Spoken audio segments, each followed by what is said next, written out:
आपली पापं लपवण्यासाठी त्यांनी स्वतःच्या हक्काच्या घरातून निघून जावं असं आम्हाला अजिबात वाटत नाही. पण त्यांना खरं काय ते कळलं तर?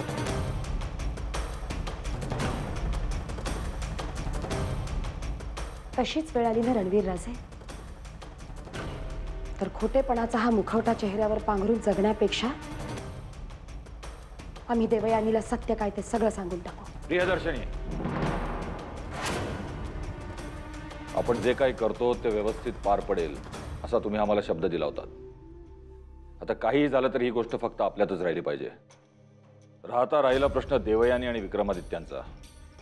त्यांच्यापासून हे प्रकरण कसं लपवायचं ते आम्ही बघून घेऊ.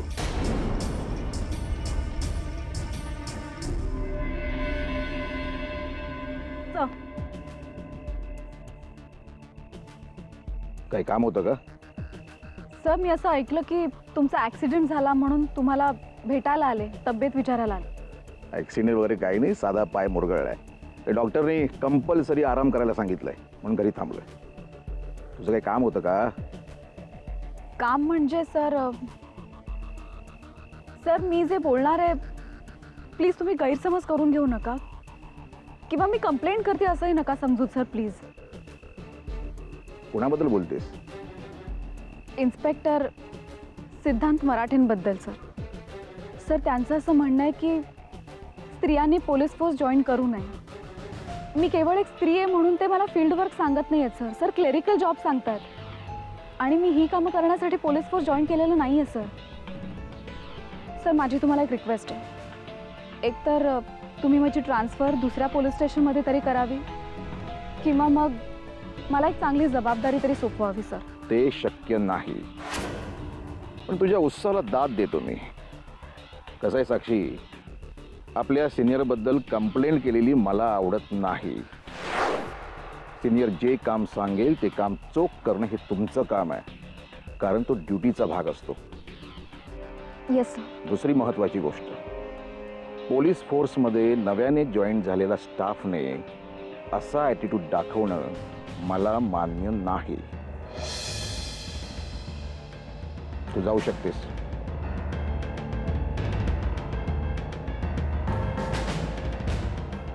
Sir, good night sir. Take care.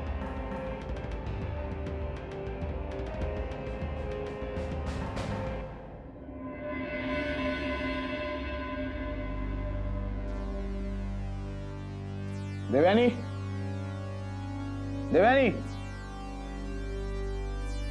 काय? ही जाहिरात नीट वाच. एका बंद पडलेल्या फॅक्टरीच्या लिलावाची जाहिरात आहे. ही फॅक्टरी जर आपण मिळवू शकलो ना देवयानी, तर आपली पुन्हा एकदा नव्याने सुरुवात होईल. बऱ्यापैकी पैसे उभे करायला लागतील, पण करू शकू आपण. कसं शक्य आहे ते? म्हणजे आधीच आपल्या डोक्यावर एवढं कर्ज आहे, त्यात ती फ्लायओव्हरची केस आहे. विक्रम कोणी लोनही देणार नाही आपल्याला.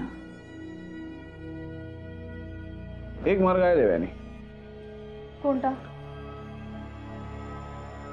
आमच्या नावाचे शेअर जरी आम्ही विकले असले तरी सुद्धा राजेश शेरक्यांच्या प्रॉपर्टीत अजूनही आमचा हिस्सा आहे. तो आम्ही गहाण ठेवू शकलो, विकू शकलो तर आम्ही नक्की पैसे उभे करू शकतो. हा, यात एक अडचण आहे की राजेश शेरक्यांची प्रॉपर्टी आम्हा सगळ्यांच्या नावावर आहे. त्यामुळे ती आमचा हिस्सा मागितल्याशिवाय आम्ही विकू शकणार नाही किंवा गहाण ठेवू शकणार नाही. मग काय, आम्ही आमचा हिस्सा मागणार. वेडा आहेस का तू? विक्रम, आपण ह्या घरात एकत्र राहण्यासाठी आलोय. तू जर असाच वागत राहिलास ना तर काहीच साध्य होणार नाही. सगळं काही साध्य होणार आहे आणि आम्ही सगळं काही साध्य करून दाखवणार आहोत. त्यासाठी राजेश शेरक्यांच्या प्रॉपर्टीमधला आमचा हिस्सा आम्हाला मागायला लागला तरी चालेल, पण तो आम्ही मागू आणि ही फॅक्टरी ताब्यात घेऊन दाखवू.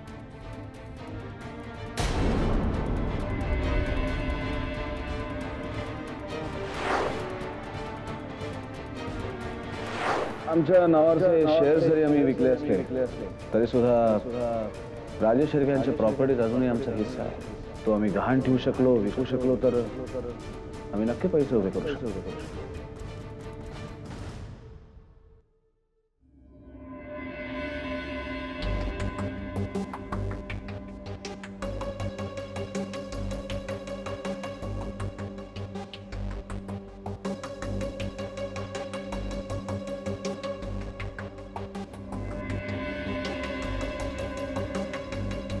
Hartley congrats.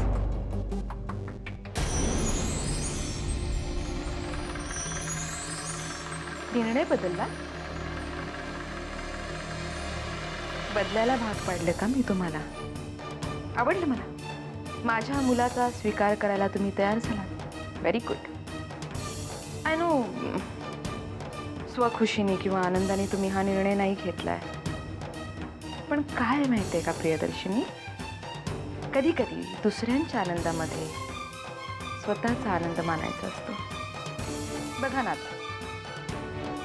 घरात सगळे किती आनंदी आहेत. रणवीर आनंदी आहे, साईमा आनंदी आहे. तुम्हाला वाटत असेल या सगळ्या आनंदाचं कारण तुमच्या होकारात आहे. गैरसमज आहे ना तुमचा? गैरसमज आहे तुमचा. असं काही नाही, कारण या आनंदाला कारण आहे मी. अल्टिमेटली या घराण्याला वारस मी देणार आहे.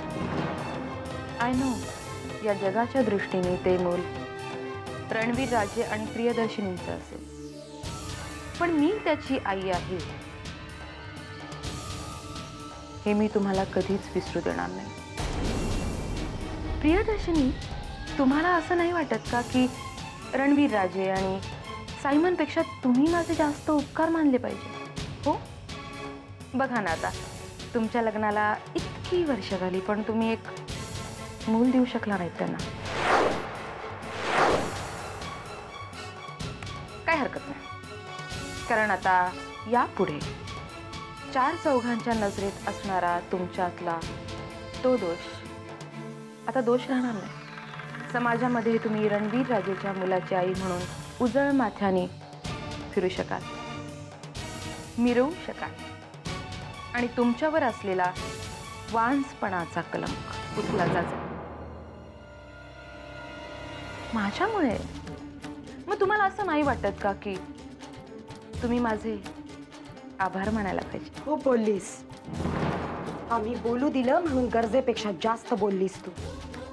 आम्ही काय करायचं आणि काय करायचं नाही हे तुझ्याकडनं ऐकण्याची आम्हाला गरज नाही. आम्ही आमच्या घरच्यांच्या सुखासाठी स्वतःच्या स्वत्वाची आहुती दिली आहे, पण दुर्दैवानं त्याचा फायदा तुला झालाय. पण तुला आम्ही चांगलीच ओळखून आहोत. स्वतःच्या स्वार्थाच्या परिघा पलीकडे उडी न मारू शकणाऱ्या तोटक्या कुवतीची बाई आहेस तू, आणि म्हणूनच आमचा विश्वास नाही तुझ्यावर. तिळ मात्र भीती वाटते आम्हाला. स्वतःच्या दुष्ट स्वार्थासाठी तू राजेश शिर्केंना जर हे मूल देत असशील तर लक्षात ठेव नताशा, त्याचे परिणाम चांगले होणार नाहीत. विश्वास ठेवा किंवा नका ठेवू, मला नाही फरक पडत. खरंच नाही फरक पडत, कारण मला विश्वास आहे हो तुमच्यावर की तुम्ही माझ्या मुलाला प्रेमाने जोपासाल. कारण मी पाहिले ना तुम्हाला रणवीर राजेंची पत्नी म्हणून, राजेश शिर्केंची सून म्हणून तुम्ही तुमचं कर्तव्य नेहमीच पार पाडत आला. तसंच आई होण्याचं कर्तव्यही पार पाडाल. तेव्हा आपल्यात निर्माण होणाऱ्या नवीन नात्यासाठी तयार राहा. All the best.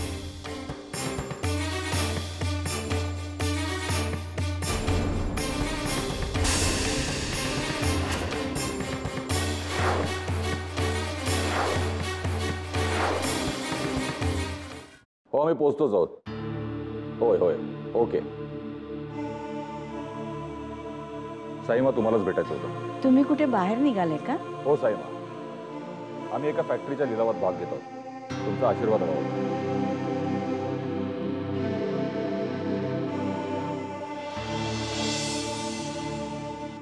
आशीर्वाद आम्हालाही द्या साहेब, कारण ही फॅक्टरी रणवीर राजे नाही तर आम्ही विकत घेणार.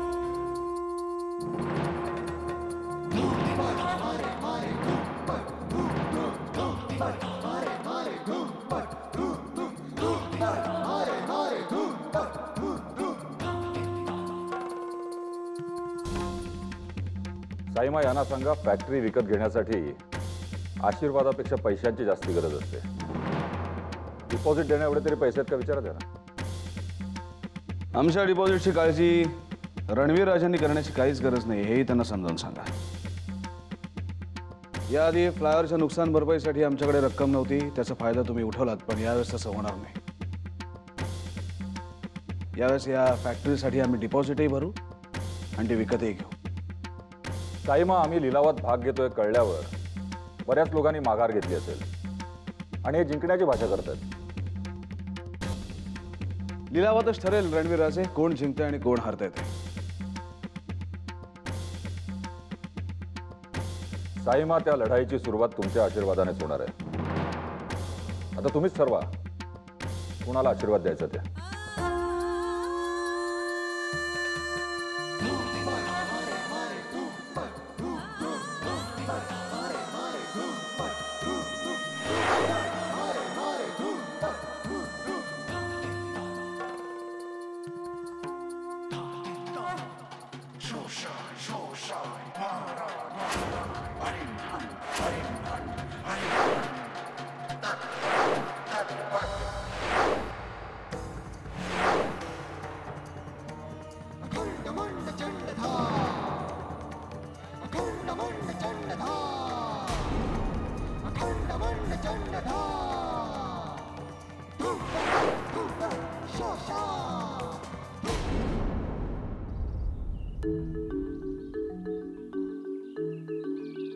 काय सब इन्स्पेक्टर साक्षी देशमुख, कशी झाली नोकरी? ठीक चालले.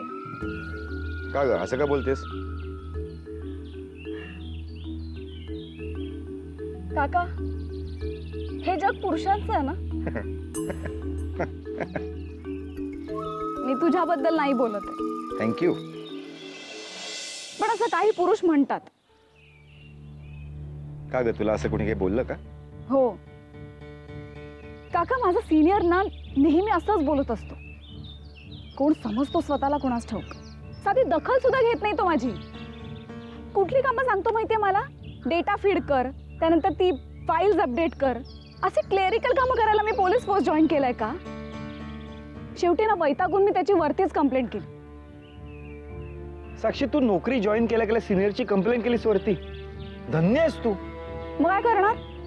अगं साक्षी, तू त्याची कंप्लेंट केलीस म्हणून तो नाराज झाला आता तर काय होईल माहित नाही. म्हणजे याचा विचार मी नाही केलाय. पण काका, एवढं मात्र नक्की की आम्ही बायका स्वतःचं कर्तृत्व दाखवू शकतो आणि मी हे प्रूव्ह करणार.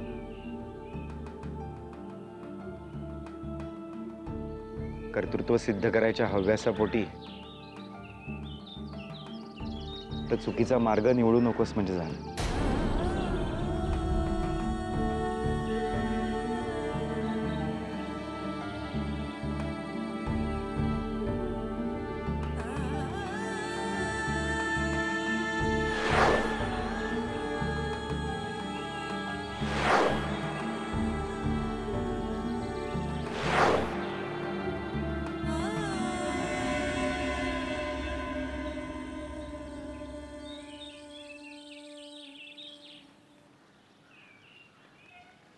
काका,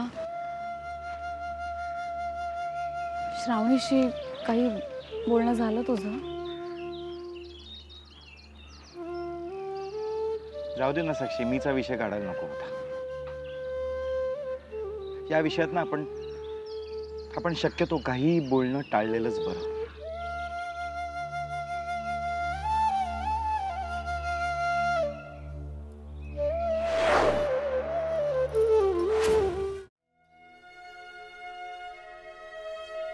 तुम्ही बसा, मी आले.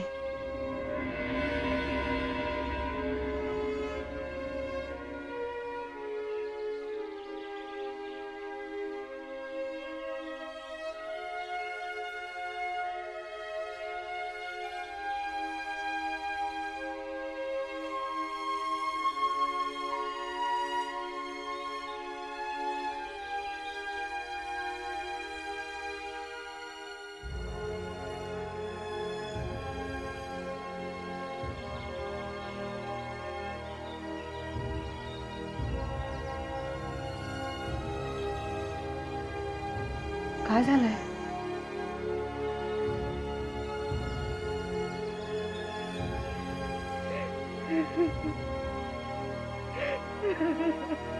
अहो काय झालंय सांगा ना.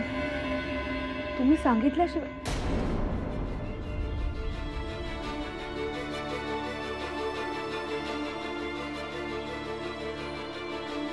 तुम्ही श्रावणीला भेटून आला?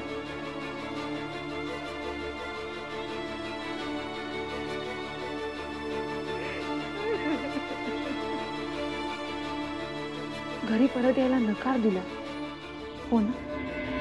तुला कसं कळलं?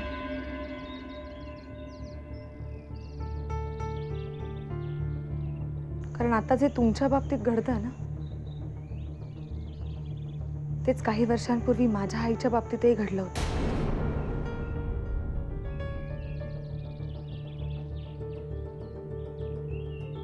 केतन तलसानीशी लग्न करण्याचा निर्णय घेतल्यानंतर आईने मला समजावायचा खूप प्रयत्न केला.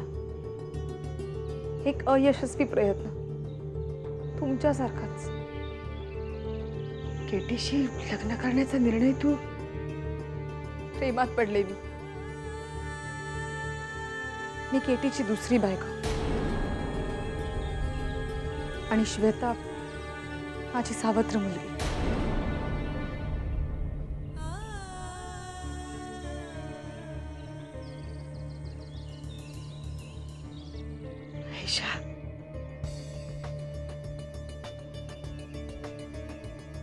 आईने समजवायचा खूप प्रयत्न केला पण तिची जुनी पिढी कशी जुन्या विचारात अडकली. माणसाशी लग्न करताना त्याच्या वयापेक्षा त्याचं मन, त्याचा स्वभाव, त्याचं कर्तृत्व किती महत्वाचं आहे हे मी आईला समजावून सांगत होते. श्रावणीच्या बाबतीत मी सुद्धा तितकीच दोषी आहे. श्रावणीने खूप मोठं व्हावं, मॉडेलिंग क्षेत्रात नाव कमवावं म्हणून मीच तिच्या मागे लागले. पण तुमच्या या फसव्या जगात ती इतकी पुढे निघून गेली की स्वतःच्या आईलाही सापडेनाशी झाली. ऐशा, मी माझ्या मुलीला गमावून बसले का? गमावून बसले.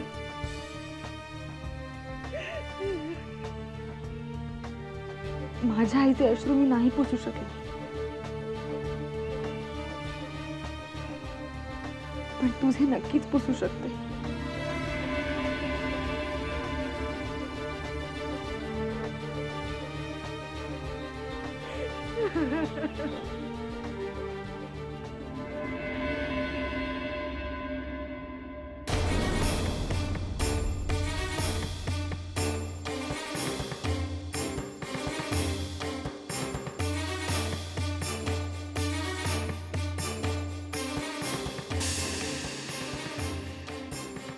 खंडू पाणी आण.